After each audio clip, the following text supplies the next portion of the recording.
Dapatkan welcome bonus sebanyak $170 selepas mendaftar di Huobi dan anda boleh mula membeli kripto kegemaran anda. Cubalah sekarang di Huobi Global. Dan Assalamualaikum, salam kripto tuan-tuan puan-puan. Nampaknya ada satu kejutan yang berlaku di Malaysia. Ramai yang PM saya, ramai kontak saya, macam mana ni? Apa yang berlaku? Kalau ada yang tak tahu lagi lah kan, saya kira ramai dah tahu dah sekarang ni. So apa yang berlaku pada hari ini, Suruhanjaya Security Malaysia telah mengeluarkan satu media release berkenaan Binance. Dan of course it's related to Binance ban lah. Okay, so kita perasankan, saya rasa saya pun dah cover dah regarding Binance ban. Startnya dari UK, lepas tu dia travel pergi Jepun lah, pergi lepas tu kejap dia pergi Thailand dan akhirnya landing dekat Malaysia. Jadi topik hari ni sebenarnya bukan saya nak cerita tentang Malaysia ban Binance saja, tapi apa yang berlaku di Malaysia sekarang ni ada kaitan dengan few things yang moving behind the scene. Memang dekat chart kita nampak macam tu, tapi behind the scene ada banyak benda yang sedang berlaku dan ada beberapa faktor yang menyebabkan Binance dihentam teruk sekarang ni. Okay? Dan sampaikan dia punya CEO pun kata berkemungkinan dia akan letak jawatan. Sebab dia kata mungkin Binance perlukan CEO baru yang lebih mesra terhadap regulation. Okay, so sebelum kita pergi dekat topik kita, kita tengok dulu apa kenyataan yang dikeluarkan oleh SEC tu US. Yalah, kita selalu sebut SEC. Tentu hari ni SC yang buat ni kan. So Security Commission Malaysia today announce okay. So actually regarding this one, tuan-tuan puan-puan, untuk pengetahuan, pada bulan Julai 2020 tahun lepas lagi, SC dia dah letakkan Binance di bawah alert list.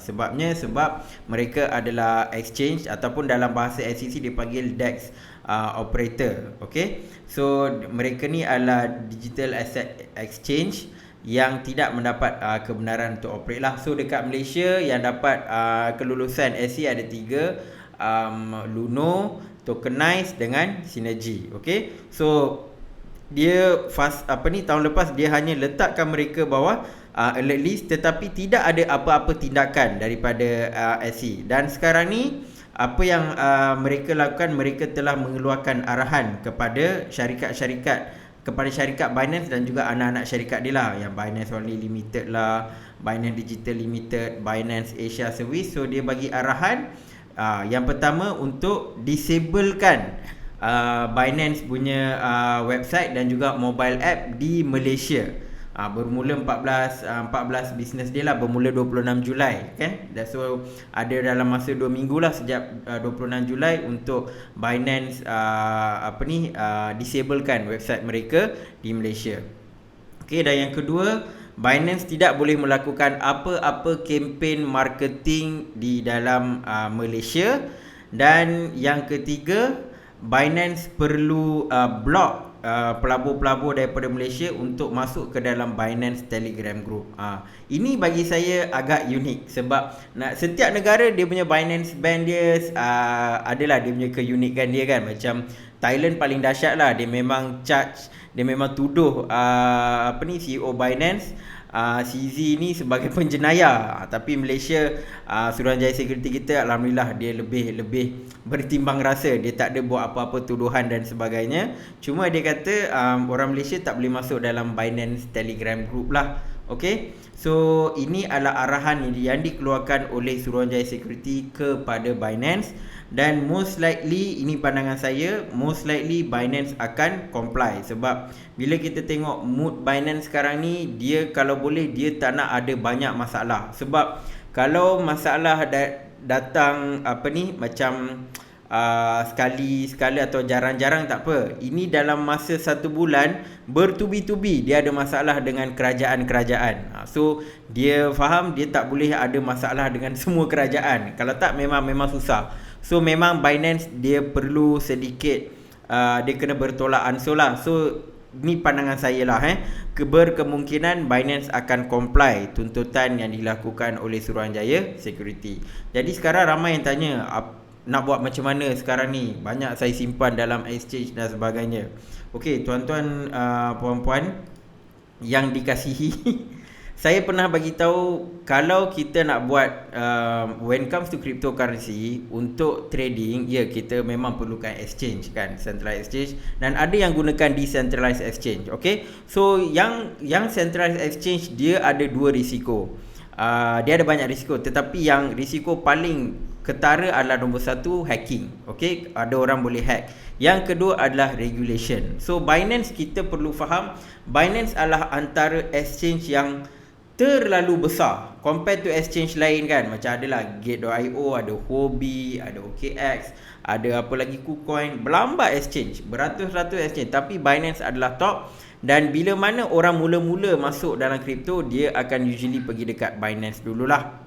So bila Binance macam ni, so of course Binance akan kena attack daripada regulator. Okay, so sekarang ni kalau yang rasa okey centralized exchange ni sangat bahaya dan sebagainya, boleh tuan-tuan bapa boleh start belajar macam mana nak gunakan decentralized exchange macam Uniswap, lagi apa lagi, QuickSwap, PancakeSwap pun ada juga bawah Binance kan. Itu adalah DEX, walaupun ada Binance but still itu adalah DEX. Okey, tapi DEX yang paling famous adalah of course Uniswap lah. Okey, itu yang pertama. Antara benda yang tuan-tuan puan-puan boleh lakukan juga atau patut lakukan awal lagi adalah kalau ada terlampau banyak duit dekat exchange, sila transfer ke wallet. Wallet macam Ledger Nano, macam Trezor, and even ada yang nak pindah dekat Trust Wallet ke, Exodus ke kan, yang tak ada duit mungkin nak pindah ke Exodus baik, dipersilakan.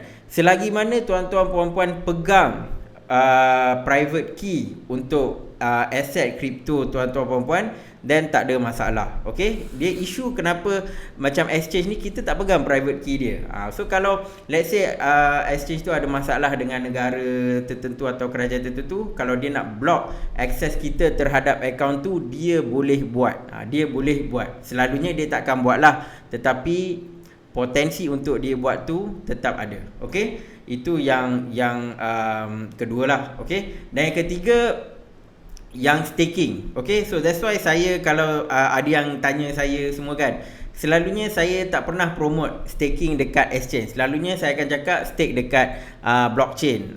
Blockchain tertentu lah. Kalau macam Cardano kan dia ada dia ada Lost Wallet, dekat Polkadot pun dia ada Polkadot DJS. So banyak staking punya platform yang berada di blockchain. Sebab apa?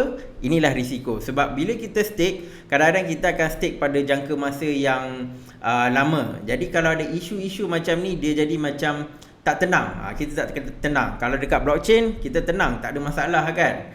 Sebab apa? Sebab tak ada negara boleh sekat blockchain. Okey, itu adalah fakta. Okey, so itu yang ketiga. Dan yang keempat, ini tuan-tuan puan-puan kena Google sendiri. Okey, so dia macam kadang-kadang kalau ada blog macam ni kan, certain orang dia pandai, dia akan guna DNS lah, VPN dan sebagainya. Yang tu tuan-tuan puan-puan jangan tanya saya, tuan-tuan puan-puan boleh Google. Okey, so in short, tuan-tuan puan-puan jangan panik. Benda ini telah dijangka, dan ini pandangan saya, mungkin Binance boleh sort this thing. Okey, dia boleh selesaikan benda ni. Cuma dalam jangka masa pendek, inilah situasi yang kita kena terima, kita kena hadam. Okey, dan jangan letak semua duit dekat exchange.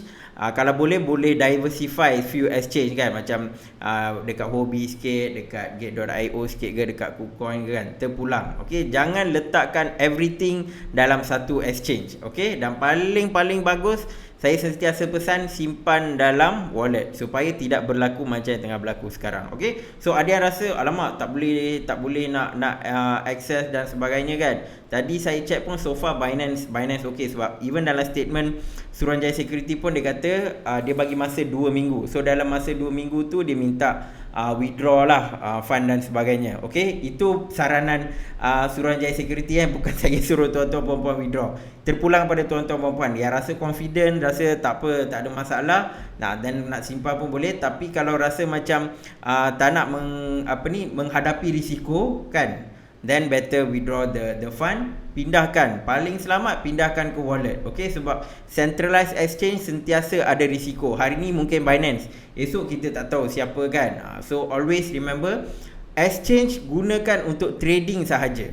Untuk simpan dalam wallet. Okay, so itu sedikit pesanan lah. Sedikit pesanan, bukan untuk kita semua, termasuk diri saya sendiri. Okay, so I hope bahagian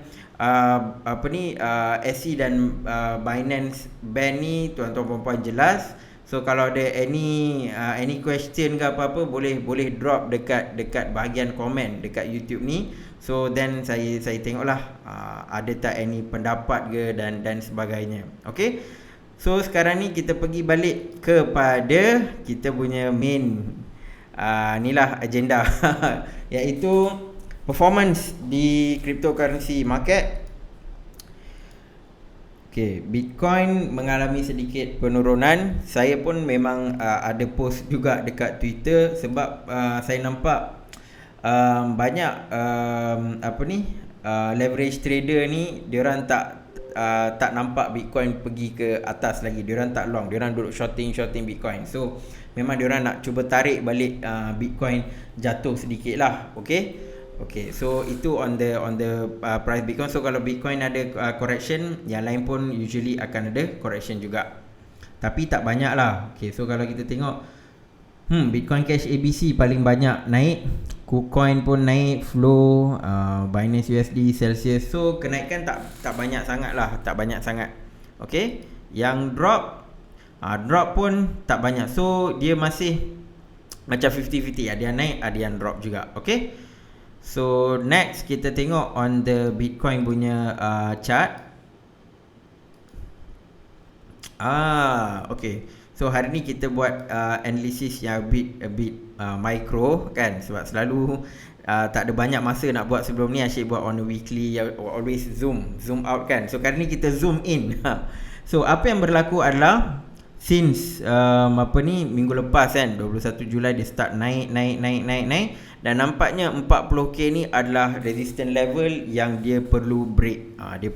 So kalau kita tengok dekat 4 hour chart ni, ini adalah pattern bearish tuan-tuan puan-puan. Ini adalah ascending wedge. Ascending wedge di mana dia punya resistance ke atas ni makin kuat lah. Okay, so dia cuba nak break tapi tak dapat. Eventually dia akan jatuh, dan itulah yang berlaku sekarang. Tak jatuh banyak lah, dia jatuh sikit je. So kalau dia jatuh pun, saya jangkakan support level dia sekitar yang ni 36. Sebagaimana yang dia drop dekat sini, most likely dia boleh drop kat sini. Tetapi yang lebih cantik tuan-tuan, lebih cantik kalau dia drop dekat sini. Contohlah dia drop dekat 38k kan, 38k something like that. So dia akan buat higher low. Then dia lagi bagus. Sebab apa? Higher high, higher low. Ni higher high, higher low, and then ni higher high. Kalau ni jadi higher low, then berkemungkinan besar dalam beberapa hari ni dia mungkin boleh break 40k ni. Okay, so inilah pattern yang saya tengah tunggu. Mampukah dia create higher low? Kita tak nak lower low. Lower low maksudnya last low dia adalah 36k. Kita tak nak dia pergi dekat 34k kan. Then lagi banyak masa kita perlu tunggu untuk dia break 40k lah. So kalaulah 38k ni boleh jadi satu support yang kuat dalam jangka masa pendek, and then dia buat lagi satu movement up, berkemungkinan dia boleh break 40k ni. Okay, so apapun kita kena tengok movement Bitcoin dalam masa beberapa hari ni lah. Dan sekarang pun nak pergi waktu cuti kan. Hari ni pun hari Jumaat. So dalam 2 hari ni usually market agak slow sikit lah kan, sebab all these big investor pun dia akan cuti dan sebagainya. So weekend ni adalah waktu terbaik untuk kita tengok kalau dia pergi low, how low it can go. Adakah dia akan pergi kat 36k sama, ataupun dia akan pergi lagi bawah. Hopefully dia tak pergi lagi bawah. Hopefully dia boleh pergi 38, 37 ke kan. Asalkan jangan close bawah daripada 36,800 something lah. Okay, so weekend ni of course volume usually agak rendah. Kita tengok macam mana. Adakah waktu weekend ni boleh jadi dia break 40k? Ada possibility tuan-tuan dan puan, ada possibility. Tetapi saya jangkakan most likely during weekend dia akan dip sedikit lah. Okay, so siapa yang waktu minggu lepas beli dekat harga 30k ke kan, memang untung lah. Memang untung. Okay, so memang kalau kita tengok pun dekat sini mereka cuba best ni, mereka cuba nak break banyak kali tuan-tuan dan puan. Tengok ni, 1 2 3 4 5 kali cuba break, tapi tak berjaya untuk bawa Bitcoin close bawah daripada 30k. Okay, tetapi Bitcoin dia cuba break 40k tak banyak pun. Lepas dia drop ni sekali ni satu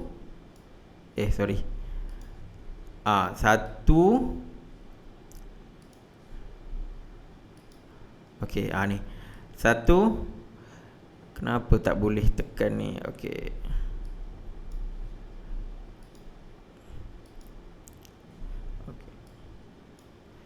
aduh, tiba-tiba ada problem pula ni. Okay, so dia cuba break 1 2. Okay, dia ada something wrong. Tapi kalau tuan-tuan boleh tengok ni, dia cuba break dekat sini 26 Mei ni 1, 15 Jun 2, and then sekarang ni lah 28 Jun 3 kali dia cuba break. So ni 5 kali dia cuba break, dia tak dapat. Bear dia dah almost give up lah. Almost give up. Sellers dah give up. So now buyers tengah control the market. Dia orang cuba nak push atas ni. Kita doakan the bull win this time. Okay, ni 5 kali tak dapat. So ni baru 3 kali. Kalau drop pun hopefully dia tak pergi sampai 30k. Mungkin pun dia pergi 35, 36, naik balik, cuba-cuba, mungkin bulan depan kita dah boleh break 40k. Itu target saya. Bulan depan insyaAllah Bitcoin boleh break 40k. Okay, so itu adalah untuk Bitcoin. Dan seterusnya kita nak tengok juga Bitcoin dominant. So ramai juga yang tanya tentang Bitcoin dominant kan, macam mana kita nak tengok dan sebagainya. So ini antara cara untuk kita tengok dia. Kita boleh type BTC.D dekat TradingView. So kita boleh tengok dia punya dominance lah. So yang dekat tepi ni, ini adalah percentage against the whole cryptocurrency market. So sekarang ni adalah 48%. So altcoin season ni, kalau kita nak tahu macam mana altcoin season ni, adalah di mana bila dia drop macam ni. Contoh starting bulan Januari, dari Januari sampai Februari lah kan. Ini adalah altcoin season. Sebab apa? Dominasi Bitcoin jatuh. Lepas tu yang lagi dahsyat adalah sejak 16 Mac. 16 Mac sampailah bila ni, sampai 17 Mei ni, sebelum dia drop kau-kau. Waktu tu pun adalah altcoin season yang lagi dahsyat. Waktu ni lah banyak shitcoin pun muncul sebab dominasi Bitcoin tu semakin lemah. Okay, so bila dia dah drop banyak ni, ini dah altcoin season. Dan sekarang ni Bitcoin tengah trading this pattern. Pattern ni tuan-tuan adalah pattern yang bullish. So in terms of Bitcoin dominance ni, ia adalah bullish. Maksudnya apa? Kemungkinan besar kalau Bitcoin menjadi dominant, kalau dia naik balik, maksudnya harga Bitcoin lepas ni kalau dia pecut, altcoin dia mungkin akan tak pecut sangat.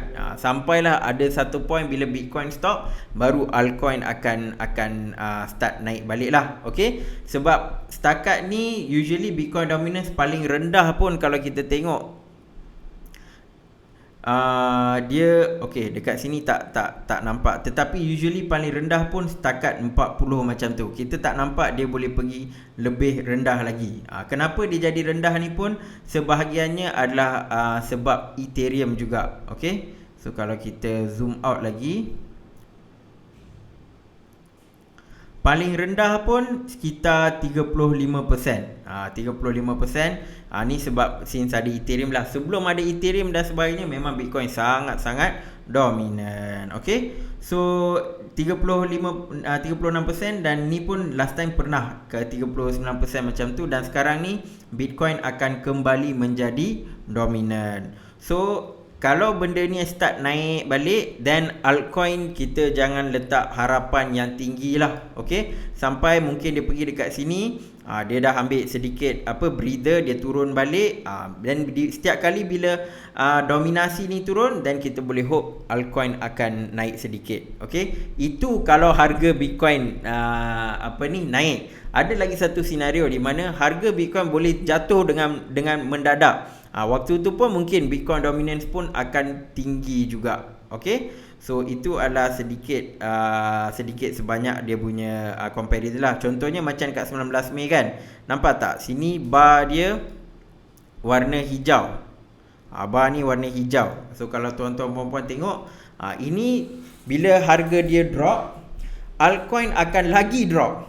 So that means Bitcoin dominance pun akan jadi semakin tinggi. Okay, so ada possibility kalau yang ni tiba-tiba naik tinggi, kalau maksudnya kalau Bitcoin drop, altcoin akan lagi drop. Okay, so ni tuan-tuan puan-puan kena aware jugalah. Yang paling kita nak tengok adalah bila Bitcoin dominant jatuh macam ni, then maksudnya altcoin menjadi semakin kuat and kita boleh buat profit dekat altcoin. So do expect sekarang attention akan lebih kepada Bitcoin. Okay, seterusnya saya nak tunjukkan satu on-chain analysis. Apa yang tengah berlaku dekat exchange. So sejak sekian lama, ini adalah net flow. So kalau benda ni ke atas, yang belah atas positif ni 20-40k positif, maksudnya lebih banyak exchange di dalam lebih banyak Bitcoin di dalam exchange berbanding di luar exchange seperti wallet. Okay, kalau benda ni dekat bawah, maksudnya bilangan Bitcoin di exchange tu semakin kurang. So maksudnya atas ialah more supply.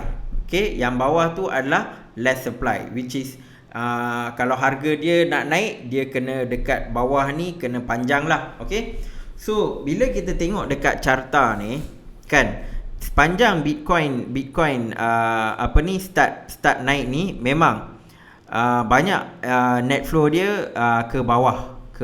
Okay, maksudnya supply semakin berkurang. Okay, semakin berkurang. Tetapi pada ni, nampak tak, ini bila ni 17 Julai ni net flow banyak. Maksudnya banyak Bitcoin dimasukkan, dipumpkan ke dalam exchange, dipump. So of course then waktu 17 Julai ni bila dia buat macam tu, harga Bitcoin pun jatuh sehingga 31,000. Banyak dia letak ni tuan-tuan puan-puan, banyak. Tetapi harga dia drop, tapi dia drop sampai 31k. Dia tak pergi sampai 20k. Dia tak pergi. Dan lepas tu apa yang berlaku semalam 28 Julai banyak Bitcoin telah dikeluarkan daripada exchange. Ni bukti dia. Almost berapa k 60k Bitcoin almost dikeluarkan daripada exchange, dan ini mengurangkan supply di exchange sekaligus berkemungkinan membantu harga Bitcoin untuk naik. Okay, so perkara ini sangat-sangat bullish tuan-tuan puan-puan. Okay, so ini yang saya nak tunjuklah di sebalik kenaikan harga kan. Inilah antara sebab. Okay, Bitcoin sekarang ni masih lagi banyak Bitcoin dikeluarkan daripada exchange. So whales ni dia tengah keluarkan dan dia tengah hold Bitcoin. So memang ada movement nampaknya untuk menaikkan lagi harga Bitcoin untuk break 40k insya-Allah. Okay, itu untuk Bitcoin. Next, Ethereum pula. So Ethereum tak banyak lah. Dia ikut je Bitcoin. Cuma pattern ni saya nampak dia macam Bitcoin dia buat macam ascending wedge. Ini dia buat triangle ni 50-50, boleh ke bawah boleh ke atas. So dia pun dia buat, dia naik. Tapi 2400 ni adalah resistance level yang sangat kuat untuk Ethereum. Dia kena ni, dia sekarang jatuh balik. So sekarang ni kita nak tengok lah, kalau dia buat correction, takat mana dia boleh pergi. Tapi yang good news ni, hopefully dia buat higher low lah, jangan buat lower low. Okay, so ini adalah higher high. So ini higher low ni bila 2169. Okay, so 2100 ni ibarat higher low. So hopefully dia tak close bawah ni. Kalau higher low ni lagi cantik kan. Tapi saya jangkakan mungkin dia boleh pergi sampai 2200 something macam tu lah dia punya higher low. Okay, as long jangan close bawah bawah 2100. Okay, so itu yang saya tengah tunggu. Kalau dia buat higher low, kalau dia buat low dia, adakah dia pergi higher low ataupun lower low. Yang penting dia kena break 2400 dalam jangka masa yang terdekat. Next kita tengok Ethereum dengan Bitcoin pula. So Ethereum Bitcoin sama. Sekarang ni nampaknya sejak 2 hari lepas Ethereum performing better daripada Bitcoin. Nampak gayanya begitulah, sebab bila Bitcoin jatuh dengan banyak, Ethereum tak jatuh sangat buat masa sekarang ni. So kita tengok mampukah dia pergi naik balik and cuba nak break benda ni. Setakat ni dia tak break lagi lah kan. Tapi kalau Bitcoin naik secara mendadak, saya jangkakan kalau Ethereum tak catch up, tak follow, mungkin dia akan break. Tapi kalau Ethereum boleh follow juga, alhamdulillah lah, then dia akan ikut je. Okay, tetapi personally hopefully Ethereum dapat break this particular triangle pattern ni lah. Okay, so itu adalah sedikit sebanyak perkongsian berkenaan technical analysis untuk both Bitcoin dengan dan juga Ethereum. Okay, so hari ni saya nak banyak bincangkan benda-benda yang mana tuan-tuan puan-puan tengok banyaknya FUD, banyaknya benda-benda negatif dan sebagainya kan. Tetapi semua ni ada connection. InsyaAllah saya akan cuba rungkaikan pada akhir video. Dan yelah, kita pun sekarang dah terkena melalui yang Binance punya antara Suruhanjaya Security dan juga Binance. Tetapi benda tu tak perlu dipanikkan sangat. As long kita kita aware benda tu, dan kita kena berjaga-jagalah. Always remember simpan duit dalam wallet. Simpan duit dalam wallet ataupun simpan kripto dalam wallet. Okay, so first thing first yang saya nak bagi tahu adalah kita travel ke China. Kenapa saya nak bangkitkan China ni kan? Okay, China ni mula-mula bila saya tengok pun kan, saya rasa biasalah China FUD. Setiap tahun dia akan cakap macam tu. Setiap bulan dia akan kata dia nak ban dan sebagainya. Tetapi tahun ini China bukan main-main tuan-tuan puan-puan.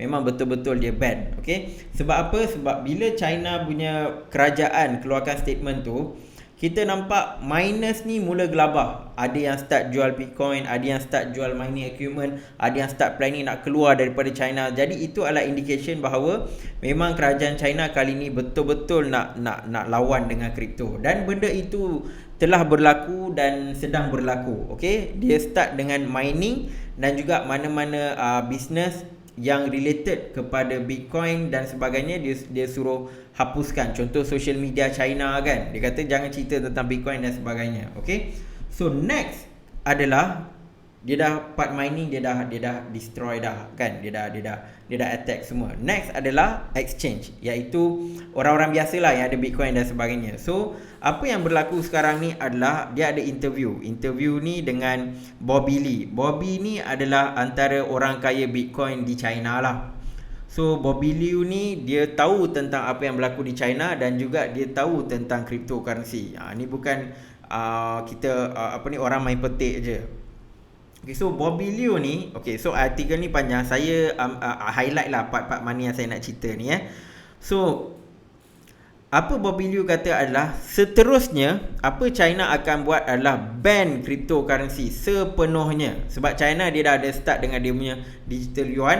So kali ni dia punya jangkaan adalah China akan ban everything about crypto. Okay, bukan saja Bitcoin, tak tahulah Filecoin ke apa ke kan, dia akan mula ban. Tetapi apa yang menariknya, dia kata walaupun China buat macam tu, dia kata still dia punya prediction adalah Bitcoin boleh pergi sehingga 250 USD ataupun kalau dalam ringgit ni 1.05 juta satu Bitcoin. So siapa ada satu Bitcoin boleh jadi jutawan. Boleh jadi jutawan.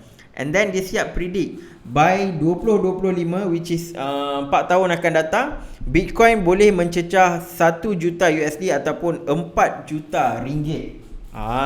So memang untung lah siapa beli Bitcoin 10 tahun lepas. 10 tahun lepas macam tu, waktu tu berapa ringgit, berapa ratus je kan. Okay. So next dia ada bagi tahu, ini part ni saya nak bagi tahu juga tuan-tuan puan kan. China sebenarnya tak kisah pun pasal renewable energy lah, apalah kan. Dia tak kisah pun. Tetapi sebenarnya apa yang dia nak jaga adalah dia lebih kepada nak pentingkan dia punya own finance, dia punya own digital yuan, dia punya own mata wang dia. Itu sahaja. Okay. So dia kata China it has many companies exchanging operating in China. So banyak syarikat-syarikat macam even Huobi, OKX pun China, diorang dah mula keluar daripada China sebab diorang nampak China kali ni memang all out lah nak hentam Bitcoin. Okay, tetapi ini bahagian menarik. Dia kata Bitcoin is legal to own. So dekat China setakat ni Bitcoin boleh dimiliki oleh sesiapa pun. Okay, cuma dia tak boleh dimiliki di exchange as a mining dan sebagainya. Dia hanya boleh kalau simpan dalam wallet, macam tu je lah. Itu je diorang boleh buat. Okay. So itu adalah sedikit sebanyak pandangan dia tentang China dan juga Bitcoin lah. Okay, so in a way sebenarnya bagus juga China buat benda ni. Sebab apa? Antara benda yang apa ni menjadi kelemahan Bitcoin ataupun orang bangkitkan problem with Bitcoin adalah kebergantungan dia terhadap China. Tapi bila benda ni dah buat macam ni, and kalau Bitcoin masih dapat bergerak dan sebagainya, benda ni sangat-sangat positif. Sebab apa? Bitcoin dah takkan dikaitkan lagi dengan China. Okay, so next adalah IMF. Okay, so ini adalah blog daripada website IMF okay, International Monetary Fund. So IMF pun dia pun keluarkanlah artikel tentang cryptocurrency. Tetapi dia takkan sebut cryptocurrency. Haram. Kalau disebut perkataan cryptocurrency, dia kena samak dia punya website. Jadi dia akan gunakan perkataan crypto asset. Okay. So dia pun bagi tahu some countries may be tempted by a shortcut adopting crypto asset as a national country. Ini dia nak sebut El Salvador je, tapi dia kata some countries. Tapi kita semua tahu the only country yang buat benda ni adalah El Salvador. Okay. So dia pun cakap benda ni lah kan. Okay, so dia kata apa pandangan mereka terhadap legal tender. Ini setempat yang highlight lah. Dia kata Bitcoin adalah too volatile and tidak ada kaitan langsung dengan ekonomi. Okay, itu adalah pandangan IMF lah. Okay, bagi saya itu adalah pandangan dia. Dan betul, Bitcoin adalah volatile, tetapi stablecoin is different. Okay, blockchain can create stablecoin. Stablecoin tidak volatile, in fact boleh peg terhadap USD. So part ni dia tak cerita, dia hanya bagi tahu too volatile. Tetapi part stablecoin dan sebagainya dia tak nak cerita. Okay, and then another thing dia kata adalah central bank cannot set interest rate on foreign currency. So macam setengah country kan, macam El Salvador ni diorang tak ada mata wang, jadi dia kena depend on mata wang USD. So kalau tak gunakan mata wang USD, jadi diorang punya central bank diorang tak boleh setkan interest rate, which is actually kerugian untuk US lah kan. Tapi dia kata benda ni adalah benda yang buruk. Sebenarnya tak buruk, dia hanya buruk kepada US punya currency. Dan ini macam biasa, launder in Qatar money fund terrorism evade tax. Ini standard. Mana-mana artikel kalau nak kutuk Bitcoin, even tuan-tuan puan-puan pun ada yang mungkin tak suka Bitcoin, kalau nak kutuk Bitcoin, saya bagi cadangan, gunakan ayat ni. Fund terrorism, evade tax, money laundering, then artikel akan boom. Itu keyword dia. Ini standard. Kami dekat bahagian cryptocurrency punya ni, kita dah consider dah lali dah dengan fitnah ni. Ini sebenarnya fitnah ni. Tapi biasalah IMF dia tak kisah. Ini paling lawak. Dia kata antara masalah adalah internet access and technology needed to transfer crypto asset remains scarce in many countries. Sebenarnya banyak negara dah mula ada internet. Okay, and even kalau selama ni tak ada internet pun bukan semua orang ada account bank.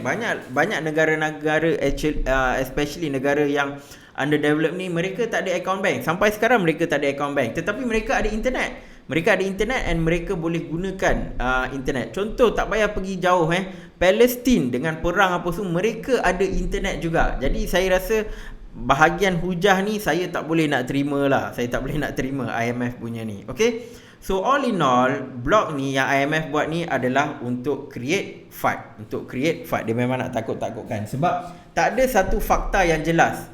IMF adalah satu badan yang besar, tetapi artikel yang mereka keluarkan ni adalah artikel sampah. Tak ada fakta yang sangat konkret dan sebagainya. Dia hanya main tulis je. Ni siapa-siapa pun boleh buat artikel macam ni kan.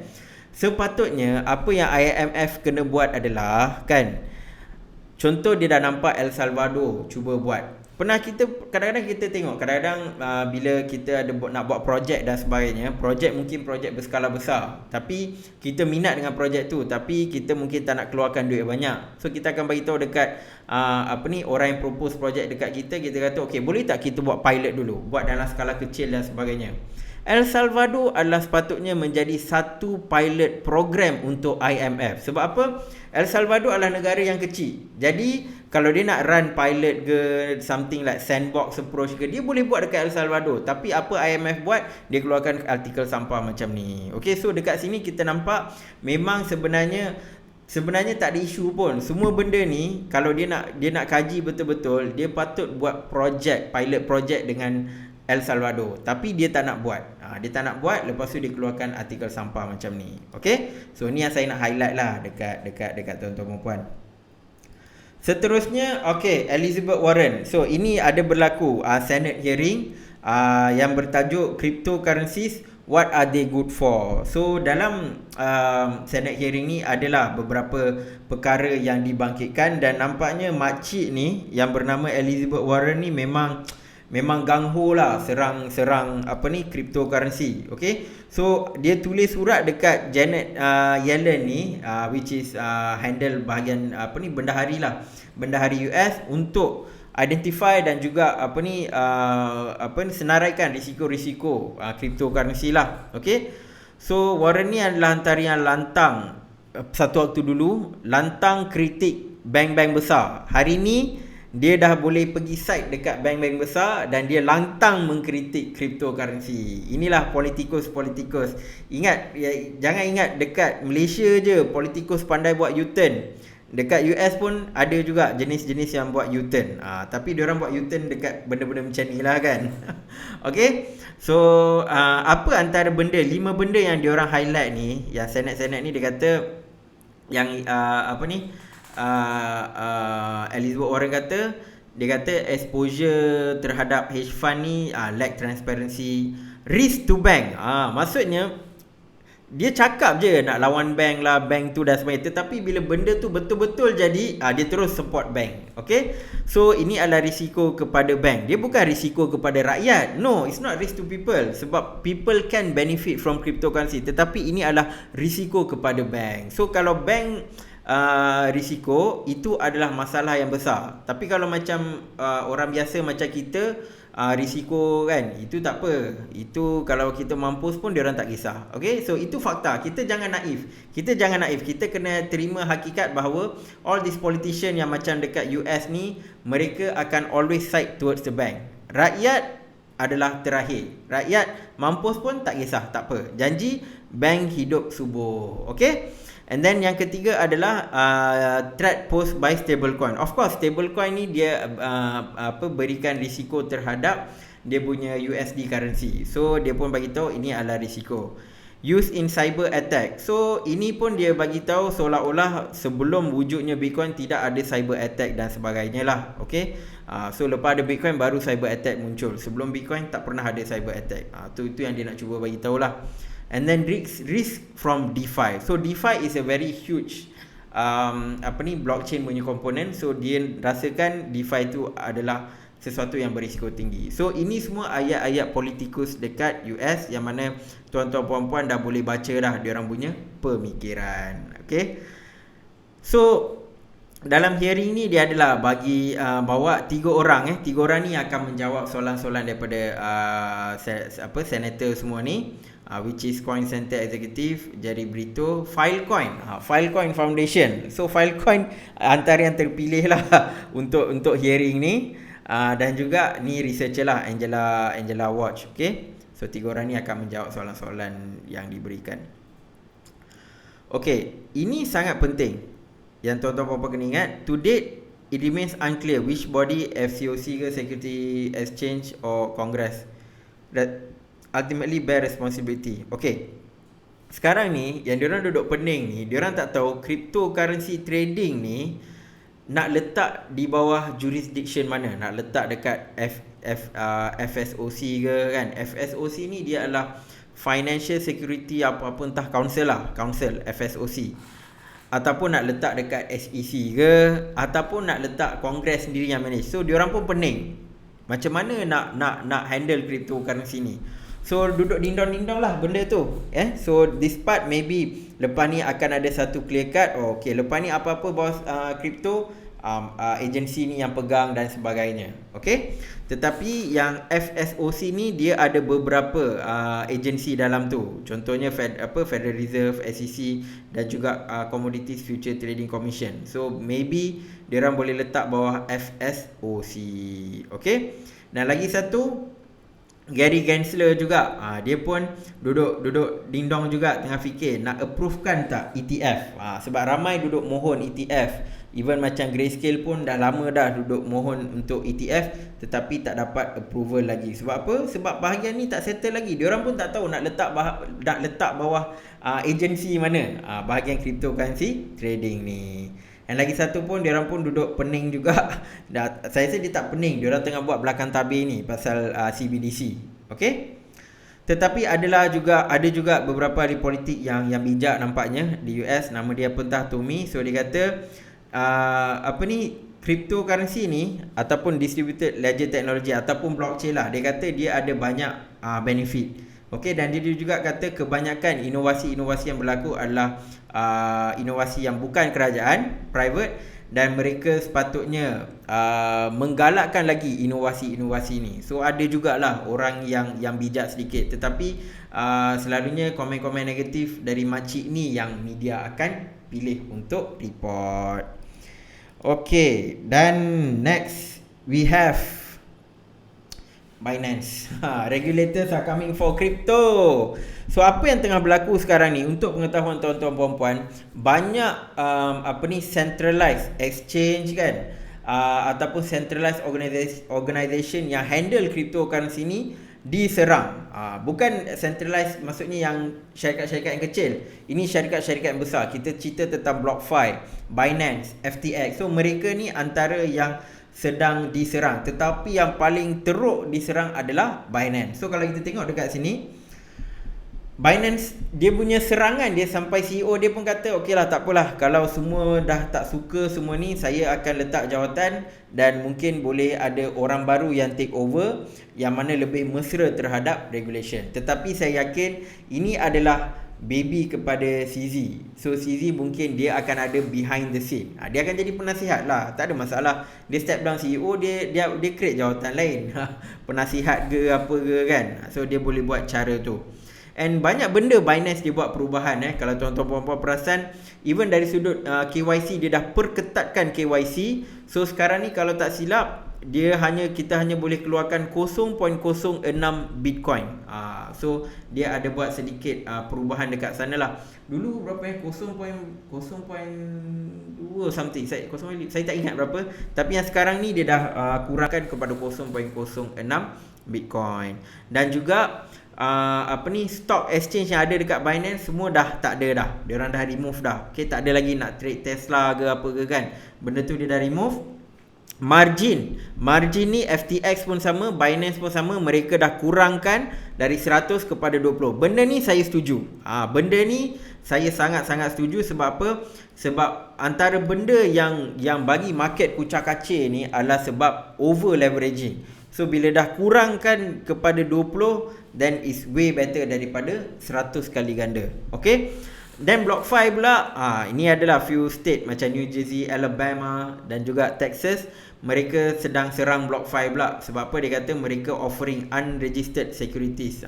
Tetapi ini crypto, ini bukan securities. Tapi mereka gunakan hujah securities untuk hentam BlockFi. Sebab apa? Sebab BlockFi pun antara syarikat yang memang performing in terms of bagi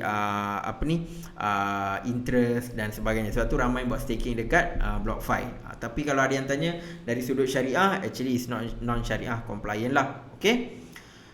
So itu adalah sedikit sebanyak ada apa yang tengah berlaku. Okay, cuma yang last kali ni sangat menarik. Okay, so macam apa yang tengah berlaku sekarang ni, based on apa yang US tengah buat ni, mereka katakan mungkin organisasi kripto ataupun DeFi mereka akan mungkin nak avoid US market sebab regulation dia sekarang dah makin melampau-lampau dan berlaku secara mendadak. Some crypto project mungkin akan jadi anonymous. Dia tak nak orang tahu siapa dia dan sebagainya. And some crypto punya organisation dia akan cuba comply. Contohnya adalah seperti Binance. Binance sekarang ni dia cuba nak comply. Itu yang saya tengah nampak. Sebab tu dia mula buang. Okay, yang nak buat stock base trading tu dia buang. Lepas tu macam KYC dia perketatkan, leverage dia kurangkan. Sebab apa? Sebab dia cuba nak comply. So semua ni dibuat adalah sebab apa? Sebab nak melindungi legacy institution yang dia kata too big to fail.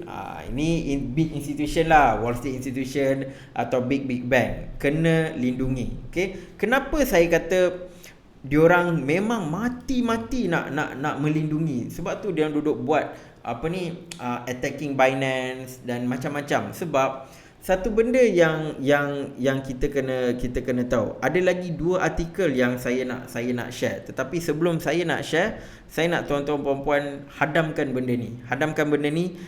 Bukan saja-saja diorang nak ban dan sebagainya. There is a reason behind this. Ada sebab. Sebabnya adalah sekarang kita tengok harga Bitcoin dari 30k dia pergi balik dekat 40k. Okay? That means big institution, Wall Street players, diorang memang dah ada. And klien-klien mereka semua tengah minta nak ada Bitcoin. Diorang nak klien-klien yang mana lambat, yang dulu duduk kutuk-kutuk orang beli Bitcoin kan. Dia kata apa ni, bodoh lah budak kecil ni pergi beli Bitcoin apa semua kan. Sekarang diorang nak. Klien-klien diorang ni bukan klien-klien yang macam jual SME dan sebagainya, jual barang biasa dan sebagainya. Ini adalah klien yang memang duit berjuta-juta, berbilion-bilion. Tetapi mereka tetap manusia. Mereka nak beli Bitcoin dengan harga yang murah. Mereka tak nak beli Bitcoin bila satu Bitcoin dah jadi 1 juta. Mereka tak nak, walaupun mereka waktu tu kalau nak beli pun boleh beli. Tapi mereka tak nak. Mereka manusia macam kita juga. Diorang nak beli waktu harga murah. Bagi mereka harga sekarang ni yang tuan-tuan puan-puan tengah tengok ni adalah within that price. Harga yang murah, mereka boleh beli banyak. Okay, yang menjadi halangan mereka ni adalah kita adalah halangan kepada mereka. Jadi kita perlu disekat untuk memiliki Bitcoin. Tetapi of course diorang takkan buat cara macam China buat lah kan. China ekstrim. Tapi se-ekstrim China pun dia still kata okay, kalau nak pegang Bitcoin tak ada masalah. Okay, so diorang tak nak buat benda tu. Jadi diorang kena buat secara halus. So inilah yang tengah berlaku. Sebab macam saya katakan, Binance contoh, ramai orang yang baru masuk dalam Bitcoin, mereka akan beli dekat Binance dulu. Mereka akan nampak Binance dulu. Okay, so kalau Binance disekat, orang-orang baru yang nak masuk, dia akan rasa leceh. Tak payahlah beli kripto ni semua, Binance pun kena sekat apa semua, malah lah, leceh lah kan. So bila orang-orang ni orang-orang macam retail investor macam malas nak masuk dan sebagainya, that is when diorang boleh kaut Bitcoin ke, Ethereum ke, all these top coin ni diorang boleh kaut. So bila diorang start kaut, waktu tu harga akan terus naik secara mendadak. And then waktu tu orang yang malas nak beli ni, yang rasa leceh, waktu tu dia tengok, alamak, harga dah terlampau mahal. Okay, so this is the game. Diorang nak beli, diorang nak ambil Bitcoin daripada kita. So this is why diorang buat semua benda ni. Dekat belakang tabir dia nak buat tu, buat ni kan. Bukan untuk melindungi pelabur macam kita, pelabur kecil. Tak. Dia nak lindungi pelabur-pelabur besar. Pelabur-pelabur besar sebenarnya nak Bitcoin, nak cryptocurrency, especially altcoin berpotensi. Diorang nak, dan diorang tahu pelabur-pelabur kecil kan ada banyak holding Bitcoin. So mereka nak dapatkan daripada pelabur-pelabur kecil. Ataupun orang-orang yang baru nak masuk, sebolehnya diorang nak stop, diorang nak beli, diorang yang nak start masuk dulu. Buktinya apa? Inilah bukti dia tuan-tuan puan-puan. Saya tak ada main gebang je, kita ada bukti. So Goldman Sachs applies for DeFi ETF. Orang duduk kelang kabut sekarang ni pasal ETF. Grayscale duduk minta ETF. Tak dapat kelulusan. Sebab Grayscale bukan, dia memang company besar tapi taklah sebesar Goldman Sachs. Mereka bukan bank, tapi mereka dah buat lama kan, macam tu kan. So that's why they are there. So Grayscale minta apa semua, minta ETF, tak lulus. Apa Goldman Sachs buat? Pandai. Dia terus apply untuk DeFi ETF. Dia tak tengok apa Bitcoin ke Ethereum ke, dia terus apply DeFi ETF. Maksudnya apa tuan-tuan puan-puan? DeFi will become big tuan-tuan puan-puan. Itu tuan-tuan puan-puan kena start baca daripada sekarang. Okey, sebab dia terus DeFi, dia nak DeFi, maksudnya memang DeFi is here to stay and dia akan grow lebih besar lagi. Okey. So sekarang ni big institution bukan je cerita crypto. Diorang dah spesifik dah kepada DeFi. Okey, so ni dia kata, jap mana saya dah highlight tak? Okey. So kenapa dia nak ETF ni, DeFi ETF? Sebab dia nak offer exposure kepada public companies. So dia nak bagi dekat klien-klien dia lah, public companies, syarikat-syarikat besar, exposure terhadap DeFi.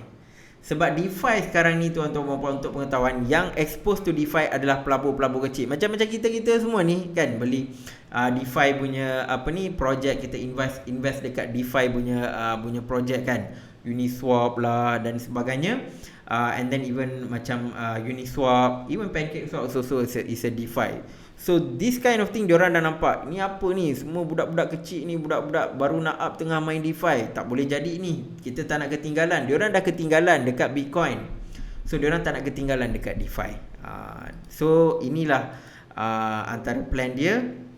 And kalau tengok dekat sini, okay, Goldman Sachs innovate DeFi and blockchain equity, seek to provide investment result. Okay, so bukan ni. Ada satu lagi ayat dia ni.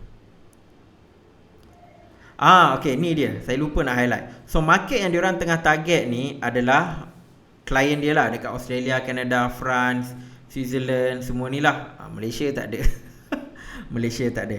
Dan yang menariknya adalah dekat sini, SEC ni dia tengah review banyak application ETF ni, tetapi dia tak bagi apa-apa keputusan. Okey, dia tak bagi apa-apa keputusan. So Goldman Sachs pandai. Apa dia buat? Diorang jadi the first applicant for DeFi ETF. Itu game dia tuan-tuan puan-puan. Pandai dia main game dia. Dia tengok semua duduk berebut Bitcoin ETF, Ethereum ETF. So apa dia buat? Dia terus pergi attack DeFi dan dia jadi the first applicant for DeFi ETF. Tak ada siapa jangka, dia terus dah buat dah. So kalau dia jadi the first, so kemungkinan untuk dapat kelulusan tu adalah sangat-sangat tinggi. Sebab Goldman Sachs kot.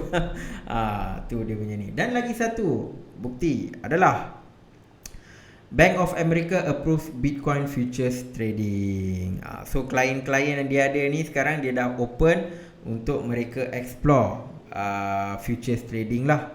Okay. So sama juga ni, Goldman Sachs pun dia relaunch balik diorang punya cryptocurrency trading desk setelah 3 tahun. And then Bank of America sebelum ni dia block klien dia daripada buat investment dekat Bitcoin dan sebagainya. Tapi polisi sekarang dah berubah. Sebab apa?